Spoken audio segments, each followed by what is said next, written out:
वर्ष का 32वां सामान्य सप्ताह, गुरुवार। पहला पाठ फिलेमोन, पद संख्या 7 से 20। भाई, मुझे यह जानकर बड़ा आनंद हुआ और सांत्वना मिली कि आपने अपने भ्रातृ प्रेम द्वारा विश्वासियों का हृदय हरा कर दिया है। इसलिए यद्यपि मुझे आपको अपने कर्तव्य का स्मरण दिलाने का पूरा अधिकार है, फिर भी मैं भ्रातृ प्रेम के नाम पर आपसे प्रार्थना करना अधिक उचित समझता हूँ। मैं पौलुस, जो बूढ़ा हो चला और आजकल ईसा मसीह के कारण कैदी भी हूँ, उनेसिमुस के लिए आपसे प्रार्थना कर रहा हूँ। वह मेरा पुत्र है, क्योंकि मैं कैद में उसका आध्यात्मिक पिता बन गया हूँ। आपको पहले उनेसिमुस से कोई विशेष लाभ नहीं हुआ था, अब वह आपके लिए भी उपयोगी बन गया है और मेरे लिए भी। मैं अपने कलेजे के इस टुकड़े को आपके पास वापस भेज रहा हूँ। मैं जो सुसमाचार के कारण कैदी हूँ, इसे यहाँ अपने पास रखना चाहता था, जिससे यह आपके बदले मेरी सेवा करे, किंतु आपकी सहमति के बिना मैंने कुछ नहीं करना चाहा, जिससे आप यह उपकार लाचारी से नहीं बल्कि स्वेच्छा से करें। उनेसिमुस शायद इसलिए कुछ समय तक आपसे ले लिया गया था कि वह आपको सदा के लिए प्राप्त हो, अब दास के रूप में नहीं बल्कि दास से कहीं बढ़कर अति प्रिय भाई के रूप में। यह मुझे अत्यंत प्रिय है और आपको कहीं अधिक मनुष्य के नाते भी और प्रभु के शिष्य के नाते भी। इसलिए यदि आप मुझे धर्म भाई समझते हैं, तो इसे उसी तरह अपनाएं जिस तरह मुझे।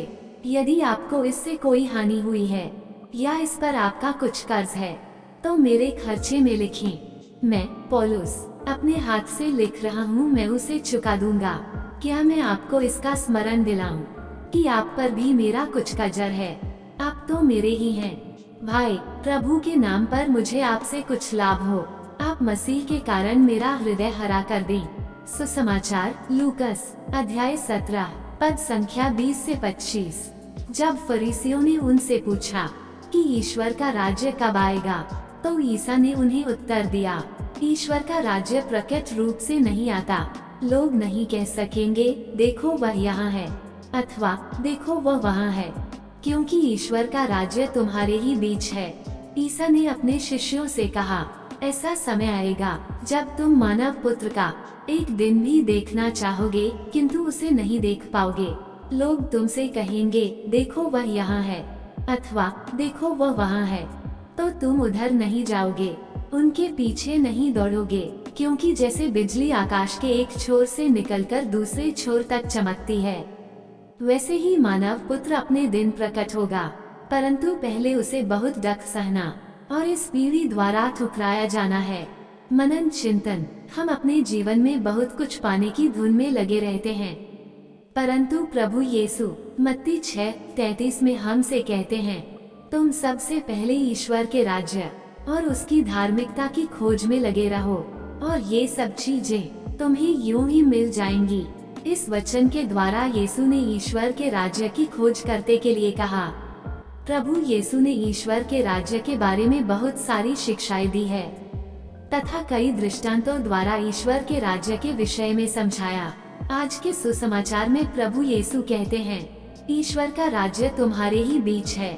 ईश्वर के राज्य को समझने के लिए हमें इतिहास की मदद लेनी होगी। पहले का समय आज के समय से बहुत अलग होता था।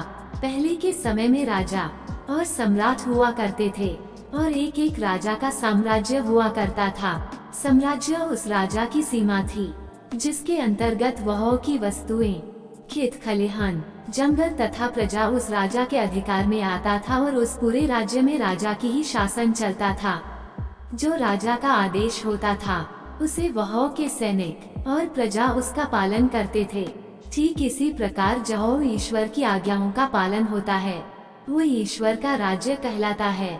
ईश्वर के राज्य को हम आँखों से नहीं देख सकते, केवल उसका एहसास कर सकते हैं। ईश्वर की इच्छा और आज्ञा संपूर्ण रूप से स्वर्ग में पूरी होती है, इस कारण स्वर्ग को ईश्वर का राज्य भी कहा जाता है। प्रभु यीशु जब कहते हैं, ईश्वर का राज्य तुम्हारे ही बीच है, इसका तात्पर्य यही है कि जहाँ ईश्वर की आज्ञाओं का पालन होता है, वह ईश्वर का राज्य होता है। प्रभु यीशु अपने जीवन में हर वक्त ईश्वर की आज्ञाओं को पूरा करते थे। क्योंकि उनका भोजन ही ईश्वर की इच्छा पूरी करना था।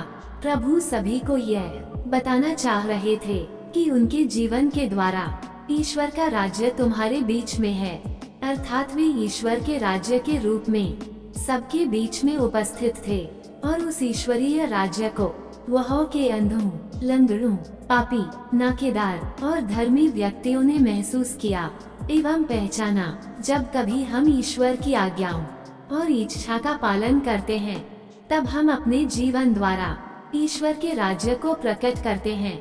हम सब ईश्वर के राज्य की प्रजा बनने के लिए स्वतंत्र है। हम चाहे तो ईश्वर के राज्य में रह सकते हैं या अपने आप को ईश्वर के राज्य से दूर ले जा सकते हैं। जिस प्रकार प्रभु यीशु की सिखाई हुई प्रार्थना में स्वर्ग के समान इस धरती पर ईश्वर का राज्य आने एवं ईश्वर की इच्छा पूरी होने की प्रार्थना करते हैं, हम उस स्वर्ग राज्य को हमारे बीच में लाएं। आमीन।